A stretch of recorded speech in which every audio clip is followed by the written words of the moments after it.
Kai amma gaskiya abu na daɗi sosai. Wallahi ta saurare ka. Ana yau magin cewa a cikin lokaci guda Hafsat ta canza maka ba tare da ƙwarar zance ba. Ai in ma gaya maka wallahi mahaifinta maman haɗu da shi ya ce in turo iyayena. Kai haba da gaske? Ai yau kwanan farin ciki ne. Kai masha Allah alhamdulillah. Allah ya kai mu lokaci mu sha biki. Kai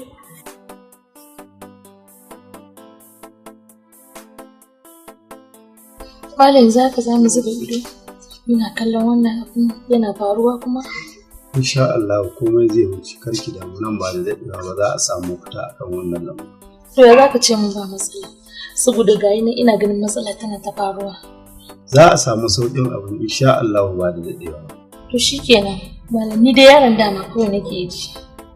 Amin yanzu ba da daɗewa ba zan je zan samu Malam Habu idan na je na same shi za mu tattauna akan wannan matsalar da abin da muka yi in na dawo zan sanar da ki.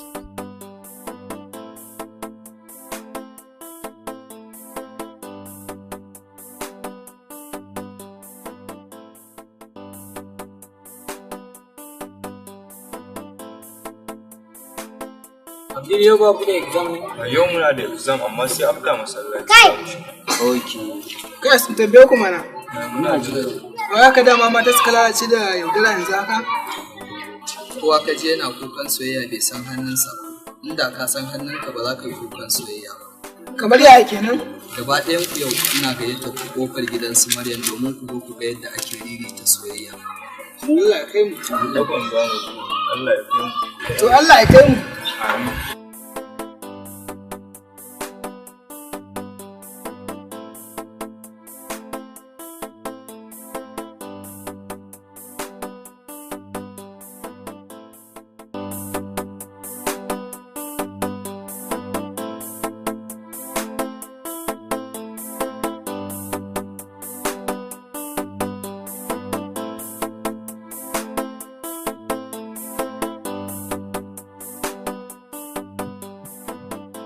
Wai abokina ya kake gani akan maganar da gani ne yake faɗa. Da alamu bai san dogaran bane ba kuma bai buga soyayya bane shi yasa yake faɗa haka. Abin da haka ne na ruwa. Lalle kaddar soyayya ta kama shi.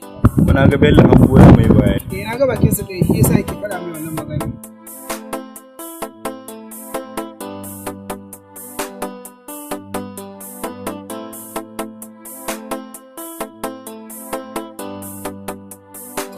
Garin nan ana sanyi wallahi. Gaskiya ne abokina garin akwai sanyi.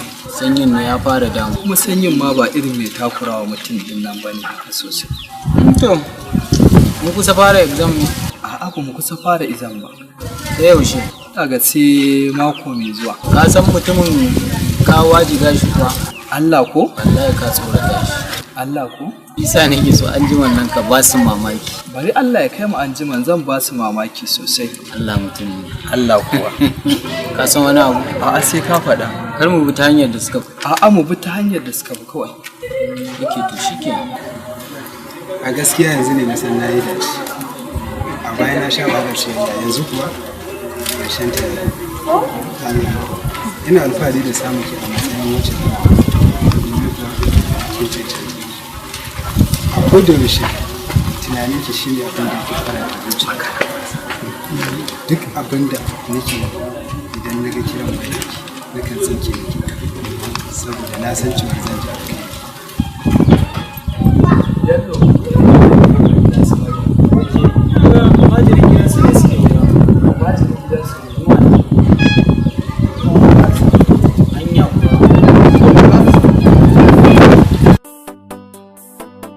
Almajirin gidansu ko almajirin zuciyarta. Ka canka ko in ce ka faɗi gaskiya. Ni ba almajirin gidansu ba ne. Ni almajirin zuciyarta ne. Domin kuwa yanzu ni zuciyarta take yi ba kai. Ka gane? Saboda haka idan kana wata tantama ka daina. Yanzu wannan fada ta wuce kuma iko na take ji magana ta take ji. Saboda haka ka daina wani tantama. Ka je ka nemi wajen da ake yi da ko ba haka bane.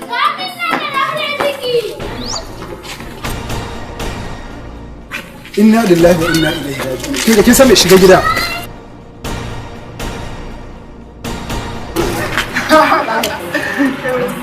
Wasu na ga mutumin ka zube a kasa sai ka ce karas.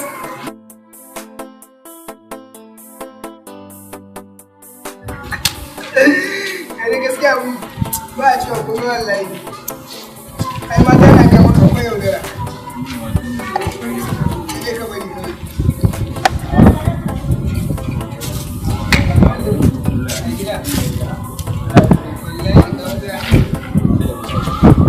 wai na mutumin ne mutumin yana can wallahi gaba ɗaya sai a hankali sai zambaɗi.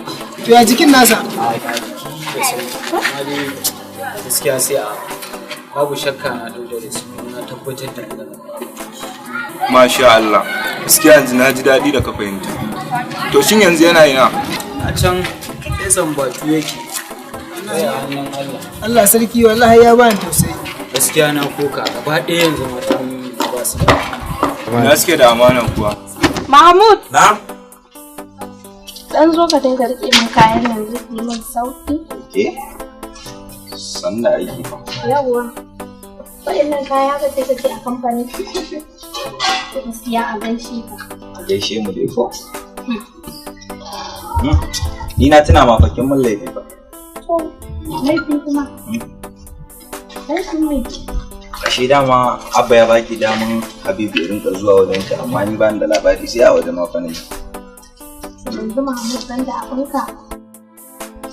Zan fito ne in faɗa maka. Sai ka ce baka san halin mu na fulani ba. Kuma haka ne fa ai ko in dai haka ne. Ni na miki laifi ma na yi rashin kunya da na taso miki da zancen wani. A'a, ba wani rashin kunya. Dan ka fito ka faɗa abin da yake cikin ranka. Haka ne kan na yin ki antina. Ni ma haka. Amina. Yau ce ranar da ya kamata na kai wa masoya ta Hafsat ziyara. Ni ko kana bani mamaki. Abin da yarinyar ma bata san kana yi ba. A yau za ta sani. Domin kuwa a yau zan bayyana kaina. Haba, sai ka ce wani aurenta za ka yi? Ai ka bari jimamin da ke jikinta ya dan sarara mana ko. Confirm. Dan wallahi ba za ma ta kula ka ba. Wannan ba ka bari kun ta kike. To haka din ne. Normal ne bara na bari din kawai. Shine kawai.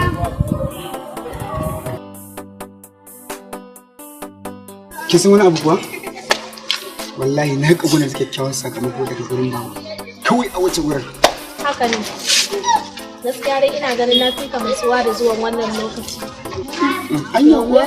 Na gama lissafa abin da zan yi na idan babu kai to ba ni. Kamar kin shiga zuciyata. Irin abin da ke fitowa daga cikin zuciyata ke nan a koda yaushe. Shiga gida Allah. Kai kuma na dawo kanka. Daga yau kar na ƙara ganin ka a kofar gidan nan. Na kuma gaya maka ka sake na ƙara jin labarin wani ma ya ganka da wannan yarinyar. In ba haka ba wallahi Allah sai na batar maka kaji na gaya maka. Baba gaskiya ne fa in babu ita ba zan iya rayuwa ba. To tsaya ka ji. Na je na gama yin bincike na. Ba yadda za in ɗauki ƴata in ba wanda ban yadda da cikakken asalinsa ba. Warai kuwa duk garin nan waye bai san kai dan tsuntuwa bane ba. Ko kai baka san haka ko ba a gaya maka ba. Ka je ka tuntuba ka ji waye bai san kai dan tsuntuwa ne bane kai. Saboda haka zan ba wa ƴata wanda yake dan asali mai mutunci wanda ba na shakka akan tsatsan danginsa. Saboda haka kan na ƙara ganin ka a kofar gidan in ba haka ba wallahi shara za ta dan da kai. Baba dan Allah ne da ke. Ka ka yi cikakken hali kuwa.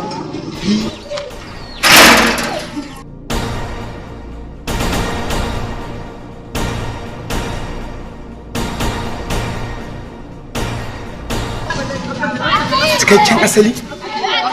Yana nufin kenan banda uba?